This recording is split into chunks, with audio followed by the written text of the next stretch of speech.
SDPI ಅಭ್ಯರ್ಥಿಗೆ Congress leader ಕಡೆಯಿಂದ funding ಏನಾದರೂ ಆಗಿದೆಯಾ? ಮುಸ್ಲಿಂ ಪಕ್ಷೇತರ ಅಭ್ಯರ್ಥಿಗೆ ಕಾಂಗ್ರೆಸ್ ಲೀಡರ್ ಫಂಡಿಂಗ್ ಅನ್ನು ಮಾಡಲಾಗಿದೆ ಅನ್ನುವಂತ ಆರೋಪ ಕೇಳಿ ಬರ್ತಾ ಇದೆ. ದಾವಣಗೆರೆಯಲ್ಲಿ ಕಾಂಗ್ರೆಸ್ ಸೋಲಿಸೋದಕ್ಕೆ ಸ್ವತಃ ಕೈ ಲೀಡರ್ ಸಂಚನ್ನ ಮಾಡಿದ್ದಾರೆ. ಹಾಗಿದ್ರೆ ಕಾಂಗ್ರೆಸ್ ನಾಯಕನಿಂದ ಅಫ್ಸರ್ ಕೊಡ್ಲಿಪೇಟೆ ಎಲೆಕ್ಷನ್ ಫಂಡ್ ಪಡೆದ್ರ? ಹಾಗಾದ್ರೆ ಎಸ್ಡಿಪಿಐಗೆ ಎಲೆಕ್ಷನ್ ಫಂಡಿಂಗ್ ಮಾಡಿದಂತಹ ನಾಯಕರು ಯಾರು? ಸಲೀಂ ಅಹಮದ್ ಸ್ಫೋಟಕ ಆರೋಪವನ್ನು ಮಾಡ್ತಾ ಇದ್ದಾರೆ. ಅಸಲಿ ಸತ್ಯ ಏನ್ ಗೊತ್ತಾ? ಹಾಗಿದ್ರೆ ಎಕ್ಸ್ಕ್ಲೂಸಿವ್ ಆದಂತಹ ಸ್ಟೋರಿ ನಿಮ್ಮ ಅಶ್ವವೇಗ ನ್ಯೂಸ್ನಲ್ಲಿ. ಎಸ್ಡಿಪಿಐ ಅಭ್ಯರ್ಥಿಗೆ ಕಾಂಗ್ರೆಸ್ ಲೀಡರ್ ಕಡೆಯಿಂದ ಫಂಡಿಂಗ್ ಆಗಿದೆಯಾ ಅಂತಹ ಆರೋಪ. ಅಸಲಿ ಸತ್ಯ ಸೂಪರ್ ಎಕ್ಸ್ಕ್ಲೂಸಿವ್ ಸ್ಟೋರಿ ನಿಮ್ಮ ಅಶ್ವವೇಗ ನ್ಯೂಸ್ನಲ್ಲಿ. ಸಲೀಂ ಅಹಮದ್ ಸ್ಫೋಟಕ ಆರೋಪವನ್ನು ಮಾಡ್ತಾ ಇದ್ದಾರೆ. ಇದು ಎಷ್ಟು ಸತ್ಯ ಎಷ್ಟು ಸುಳ್ಳು? ಹಾಗಿದ್ರೆ ಕಾಂಗ್ರೆಸ್ನಲ್ಲಿ ನಿಜಕ್ಕೂ ಸೋಲುವ ಹತಾಶೆ ಮನೆ ಮಾಡಿದೆಯಾ? ಸಲೀಂ ಆರೋಪದ ಬಗ್ಗೆ ಎಸ್ಡಿಪಿಐ ಅಭ್ಯರ್ಥಿ ಅಫ್ಸರ್ ಕೊಡ್ಲಿಪೇಟೆ ಏನಂತಾರೆ? ಎಸ್ಡಿಪಿಐ ಅಭ್ಯರ್ಥಿಗೆ ಕಾಂಗ್ರೆಸ್ ಲೀಡರ್ ಕಡೆಯಿಂದ ಫಂಡಿಂಗ್ ಆಗಿರುವಂತಹ ಆರೋಪ ಕೇಳಿಬರ್ತಾ ಇದೆ. ಮುಸ್ಲಿಂ ಪಕ್ಷೇತರ ಅಭ್ಯರ್ಥಿಗೆ ಕಾಂಗ್ರೆಸ್ ಲೀಡರ್ ಫಂಡಿಂಗ್ ಅನ್ನ ಮಾಡಿದ್ದಾರೆ. ದಾವಣಗೆರೆಯಲ್ಲಿ ಕಾಂಗ್ರೆಸ್ ಸೋಲಿಸೋದಕ್ಕೆ ಸ್ವತಃ ಕೈ ಲೀಡರ್ ಸಂಚನ್ನ ಮಾಡಿದ್ದಾರೆ. ಕಾಂಗ್ರೆಸ್ ನಾಯಕರಿಂದ ಅಫ್ಸರ್ ಕೊಡ್ಲಿಪೇಟೆ ಎಲೆಕ್ಷನ್ ಫಂಡ್ ಪಡೆದ್ರ? ಹಾಗಿದ್ರೆ ಫಂಡಿಂಗ್ ಮಾಡಿದಂತಹ ನಾಯಕರು ಯಾರು?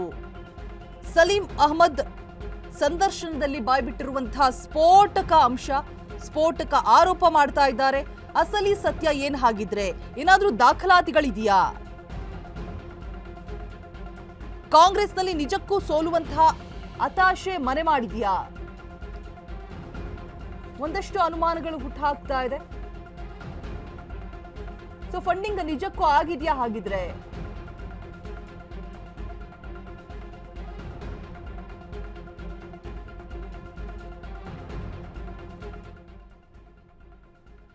ಬಿಗ್ ಸುಳಿವನ್ನ ಕೊಟ್ಟಿದ್ದಾರೆ. ಕೈ ನಾಯಕರ ಬಾಯಿಂದಲೇ ಬಂದಿರುವಂತಹ ಮಾತು, ಸ್ಫೋಟಕ ಮಾತನಾಡಿರುವಂಥದ್ದು. ಅಫ್ಸರ್ ಕೊಡ್ಲಿಪೇಟೆ ಎಲೆಕ್ಷನ್ ಫಂಡ್ ಪಡೆದುಕೊಂಡಿದ್ದಾರೆ ಅನ್ನುವಂತಹ ಆರೋಪ. ಮುಸ್ಲಿಂ ಪಕ್ಷೇತರ ಅಭ್ಯರ್ಥಿಗೆ ಕಾಂಗ್ರೆಸ್ ಲೀಡರ್ ಕಡೆಯಿಂದ ಫಂಡಿಂಗ್ ಆಗಿದೆ ಅಂತ ಹೇಳ್ಬಿಟ್ಟು. ಸೊ ಈ ಬಗ್ಗೆ ಮಾತನಾಡಿದಾಗ ಪ್ರಶ್ನೆಯನ್ನ ಮಾಡಿದಂತಹ ಸಂದರ್ಭದಲ್ಲಿ ದಾಖಲಾತಿಗಳು ಏನೆಲ್ಲ ಇದೆ? ಹೌದು, ಆರೋಪವನ್ನ ಮಾಡ್ತಾರೆ, ರಾಜಕೀಯ ಪ್ರೇರಿತವಾಗಿರುತ್ತೆ, ಏನೋ ಹೇಳಬೇಕಲ್ಲ ಅಂತ ಹೇಳ್ತಾರೆ. ಬಟ್ ಏನ್ ದಾಖಲಾತಿ ಇದೆ, ಏನ್ ಪ್ರೂಫ್ ಇದೆ ಅಂತ ಕೇಳ್ತಿದ್ದಾರೆ ಫಂಡಿಂಗ್ ಆಗಿರೋದ್ರ ಬಗ್ಗೆ. ಮುಸ್ಲಿಂ ಪಕ್ಷೇತರ ಅಭ್ಯರ್ಥಿಗೆ ಕಾಂಗ್ರೆಸ್ ಲೀಡರ್ ಫಂಡಿಂಗ್ ಮಾಡಿದ್ದಾರೆ ಅಂತ ಕೇಳಿ ಬರ್ತಾ ಇರುವಂತಹ ಮಾತುಗಳ ವಿಚಾರವಾಗಿ ಇದೀಗ ಪ್ರೂಫ್ ಏನಿದೆ? ಕಾಂಗ್ರೆಸ್ ನಾಯಕರಿಂದ ಅಫ್ಸರ್ ಕೊಡ್ಲಿಪೇಟೆ ಎಲೆಕ್ಷನ್ ಫಂಡ್ ಪಡೆದುಕೊಂಡಿದ್ದಾರೆ ಅಂತ ಆರೋಪ ಮಾಡ್ತಿದ್ದಾರೆ. ಹೌದು, ಒಪ್ಕೊಳ್ಳೋಣ, ಕಂಪ್ಲೇಂಟ್ ಕೂಡ ಆಗಿದೆ. ಎಸ್ಡಿಪಿಐಗೆ ಎಲೆಕ್ಷನ್ ಫಂಡಿಂಗ್ ಮಾಡಿದಂತಹ ನಾಯಕರು ಯಾರು? ಹಾಗಿದ್ರೆ ಯಾರ ಕಡೆಯಿಂದ ಆಗಿದೆ? ಪ್ರೂಫ್ ಏನಿದೆ ಅಂತ ಪ್ರಶ್ನೆ ಮಾಡಲಾಗ್ತಾ ಇದೆ. ಒಂದು ಕಡೆ ಎಲ್ಲೋ ಕಾಂಗ್ರೆಸ್ ಸೋಲುತ್ತೆ ಅನ್ನುವಂಥ ಭಯ ಇತ್ತು ಅಂತ ಹೇಳಿದ್ರೆ ನಿಜಕ್ಕೂ ತಪ್ಪಾಗೋದಿಲ್ಲ. ಬಿಕಾಸ್ 40 years ಇಂದ ಸಾದಿಕ್ ಪೈಲ್ವಾನ್ ಕಾಂಗ್ರೆಸ್ ಪಕ್ಷಕ್ಕಾಗಿ ನಿಷ್ಠೆಯಿಂದ ದುಡಿದಿದ್ರು, ಟಿಕೆಟ್ ಸಿಗುತ್ತೆ ಅನ್ನುವಂಥ ಭರವಸೆ ಎಲ್ಲೋ ಒಂದು ಕಡೆ ಇತ್ತು. ಈ ಹಿಂದೆ ಶಾಮ್ನೂರ್ ಅವರು ಇದ್ದಂತಹ ಸಂದರ್ಭದಲ್ಲೂ ಕೂಡ ಮುಂದಿನ ಒಂದು ಎಲೆಕ್ಷನ್ನಲ್ಲಿ ಮುಸ್ಲಿಮರಿಗೆ ಪಕ್ಕಾ ಒಂದು ಟಿಕೆಟ್ ಸಿಗ್ಲಾಗತ್ತೆ ಅನ್ನುವಂಥ ಭರವಸೆಯನ್ನ ಕೊಟ್ಟಿದ್ರಂತೆ. ಆದರೆ ಪ್ರಭಾ ಮಲ್ಲಿಕಾರ್ಜುನ್ ಅವರಾಗ್ಲಿ ಯಾವುದೇ ಅವಕಾಶ ಮಾತನಾಡೋದಕ್ಕೂ ಕೂಡ ಅವಕಾಶವನ್ನ ಮಾಡಿಕೊಡ್ಲಿಲ್ಲ. ಫೈನಲಿ ಸಾದಿಕ್ ಬಂಡಾಯ ಇದ್ರು, ಕೋಪ ಶಮನ ಮಾಡುವಂತಹ ಕೆಲಸ ಆಯಿತು. ಅಲ್ಲೇನೋ ಸೂಟ್ಕೇಸ್ ರಾಜಕಾರಣ ನಡೆದಿದೆ ಅನ್ನುವಂತಹ ಮಾತುಗಳು ಕೇಳಿಬಂತು. ಬೆಂಗಳೂರು ಕರೆಸ್ಕೊಂಡ್ರು, ಸಿದ್ದರಾಮಯ್ಯ DKಶಿ ಇಬ್ರು ಕೂಡ ಮಾತನಾಡಿದ್ರು ಕರೆಸಿ. ಮತ್ತೆ ಸಾದಿಕ್ ಮಾತನಾಡುವಂತಹ ಸಮಯದಲ್ಲೂ ಕೂಡ ಯಾವುದೇ ಅವಕಾಶವನ್ನ ಕೊಡಲಿಲ್ಲ ಅವರಿಗೆ ಕಂಪ್ಲೀಟ್ ಆಗಿ ಏನನ್ನು ಮಾತನಾಡೋದಿಕ್ಕೆ. ಹೌದು, ನನಗೆ ಕಂಪ್ಲೀಟ್ ಆಗಿ ಮುಸ್ಲಿಮರ ವೋಟ್ ಎಲ್ಲವೂ ಕೂಡ ಸಮರ್ಥ್ಗೆ ಬೀಳತ್ತೆ ಅನ್ನುವಂಥ ಮಾತಿಗೆ ಕ್ಲೋಸ್ ಮಾಡಿಬಿಟ್ರು.